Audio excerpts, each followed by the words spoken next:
and welcome back to my channel, Craft Time by Casey. I am Casey, and today these are the hoop earrings that I will be making.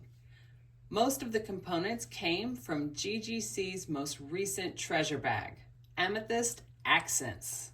And if you are interested in GGC's treasure bags, and I definitely think that you should be, I will have all the information in the description box below. Keep in mind that she does not have a monthly subscription. What she does have is a notification list.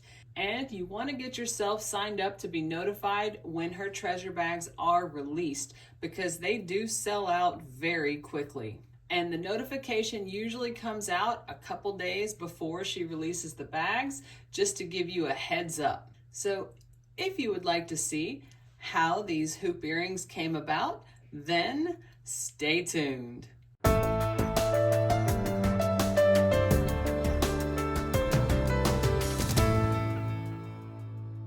going to start off with the tools that I will be using. I have 2 sets of chain nose pliers, 1 set of cutters, 1 set of round nose pliers, and 1 set of industrial cutters. And as you saw from the intro, of course, I am making hoop earrings, but because I am using memory wire, that is why I said industrial cutters. I have already cut the length that I will need, which is basically just 1 time around of the memory wire. I tried to get it as close as I could to an exact circle. If it overlaps, slightly, that's okay too.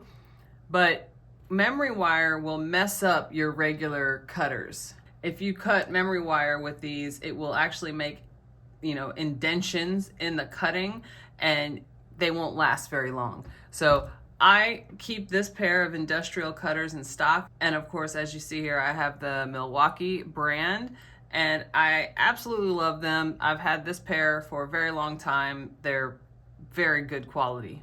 And I want to briefly mention my tool set. It is the Casual Comfort tool set.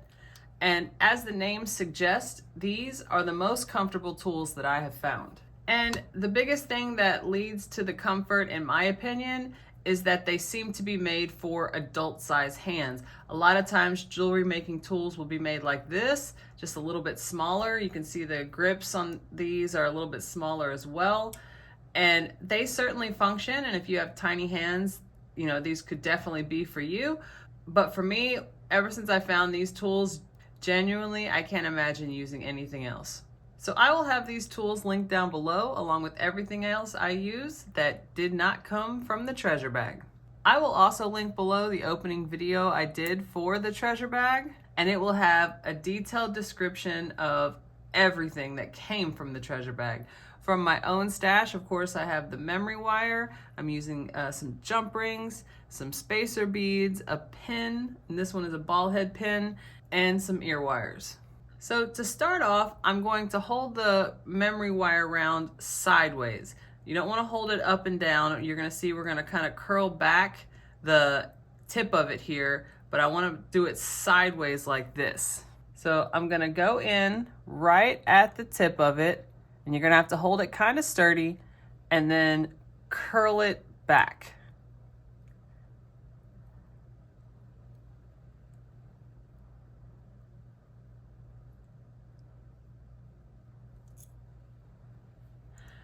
Just like that, and right on the end you'll have a little loop. And that would be your stopping point. So as you put the beads on that go around, obviously they won't be able to go off on that point just yet, and you don't want to loop this side because you definitely want to have a place to put the beads on. So at this point, it's just the order of the beads, and we're going to do a simple back and forth. And as you can see, I'm using these English cut pale pink beads, absolutely beautiful. So I have a simple back and forth where I'm using 8 of those English cut beads with a spacer bead in between each one. So now we're going to have the bead that I have here at the center, one of these electroplated sunflower beads. And it is a little bit of a snug fit, which honestly I think is a good thing, but it does work. Just like that. And that's going to be the center point of the hoop earring right at the bottom. So now we're going to do this exact same thing on the other side. All right, so just like that, now the sides match. And all we have to make here is one loop going backwards. So this is just a little bit too long. I'm gonna take my industrial cutters and cut it down just a little bit. And then here's how I make the loop to close it. I'm gonna put the end of it through the first loop that we made, just like that. Then I'm gonna take my round nose pliers, get underneath there, right there at the edge, and then curl it back. But as you can see, I have it up and down this time, right? Like before we had it laying flat like that. Now I have it up and down, and I'm going to curl it back.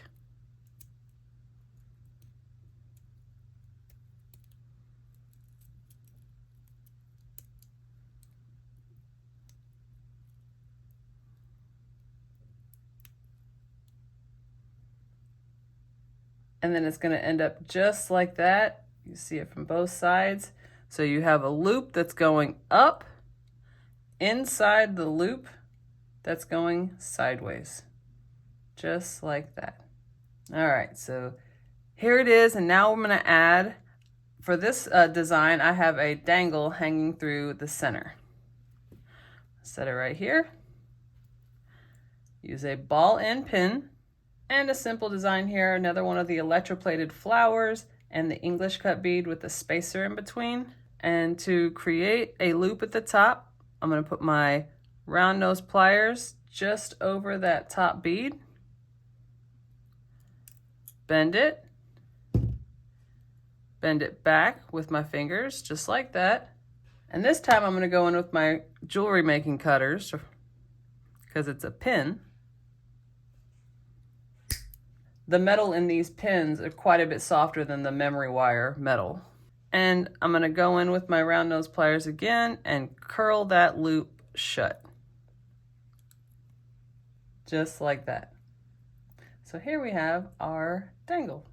And I'm going to take a 4mm jump ring, open it, and I'm going to hook it onto the first loop we did. So the loop that is sideways, not the loop that is up and down. Just like that. I'm going to put on the dangle, then close the jump ring. Just like that. And now I'm going to quickly add the ear wire. I'm going to go in with my round nose pliers and open up that bottom part. And I'm going to connect it to the loop we made on the top and then curl it closed.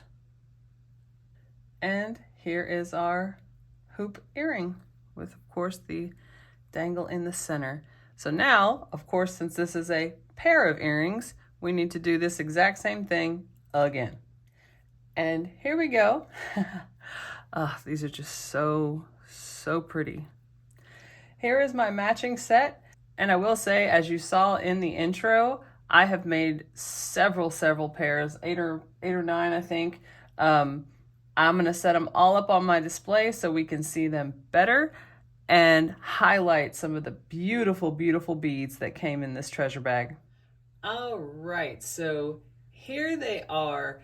And I have to say, I am so happy with how these came out. When I was doing the opening for the treasure bag this time, I was just kind of amazed at how beautiful these beads are. And I was thinking about different earrings that I could make.